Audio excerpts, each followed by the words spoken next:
Welcome প্রিয় দর্শক বন্ধু। গাঁদা ফুলের ডাল কাটিং থেকে নতুন গাছ তৈরি করে সেই গাছে কিভাবে ফুল ফোটাবেন সেটা জানতে চলুন দেখা যাক সম্পূর্ণ ভিডিওটি। এটা একটা গাঁদা ফুল গাছ, এটা মাদার প্ল্যান্ট। গাছটা এঁকে বেঁকে মাটিতে নুয়ে পড়েছে।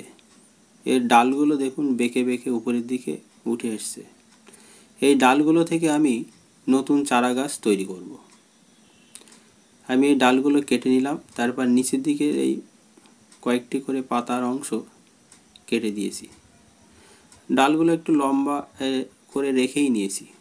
আমি এখানে একটা প্লাস্টিকের পট নিয়েছি, নিচের দিকে বড় দানার বালি এবং উপরে এই সাদা বালি দিয়ে দিচ্ছি। এর সঙ্গে কিছু কোকোপিট মিশিয়ে নেওয়া আছে। প্রথমে জল দিয়ে বালিটা এই ভিজিয়ে নিলাম। তারপর আমি এখানে 4টে ডাল নিয়েছিলাম।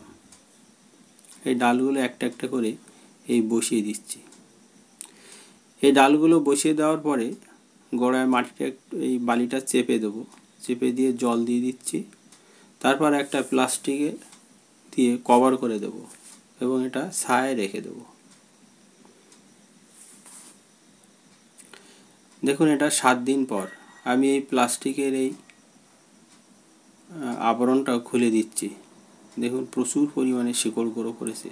ডালের উপরের দিকেও শিকড় দেখা যাচ্ছে। যেহেতু ডালগুলো বাঁকা ছিল তাই একটা লাঠি সাপোর্ট দিয়ে দড়ি দিয়ে বেঁধে দিয়েছিলাম। দেখুন, এটা 25 দিন পর কাটিংগুলো বেশ গাছে পরিণত হয়ে গেছে। আমি এবার এই টব থেকে এগুলো বের করে আলাদা আলাদা টবে বসিয়ে দেব। এভাবে দেখুন প্রচুর পরিমাণে শিকড় গ্রো করেছে। বালি এবং কোকোপিট একসঙ্গে মিশিয়ে সেই মিশ্রণে যদি কাটিং বসানো হয় খুব শিকড়টা খুব ভালো গ্রো করে। আমি এখানে সাধারণ মাটি নিয়েছি, কোকোপিট, খোল গুঁড়ো আর গোবর সার, এটা একসঙ্গে মিশিয়ে আমি এই মাটিটা মিশ্রণ তৈরি করে নিচ্ছি। আমি এখানে এই 6 ইঞ্চি সাইজের মাটির টব নিয়েছি।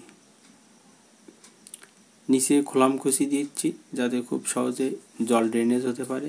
তারপরে এই মাটিটা বেশ ভালোভাবে চেপে দিতে হবে। চেপে দিয়ে আরও কিছু মাটি দিয়ে এই চারাটা বসিয়ে দিচ্ছি।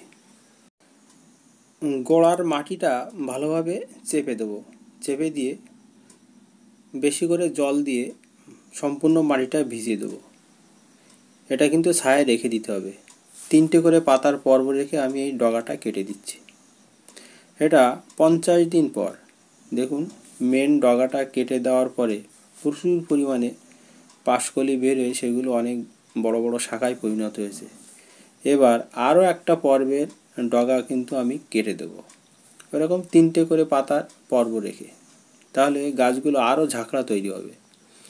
আমি এই কাটিংগুলো বসিয়েছিলাম নভেম্বর মাসের মাঝামাঝি সময়। এটা খোল ভিজানো জল 4 থেকে 5 দিনের।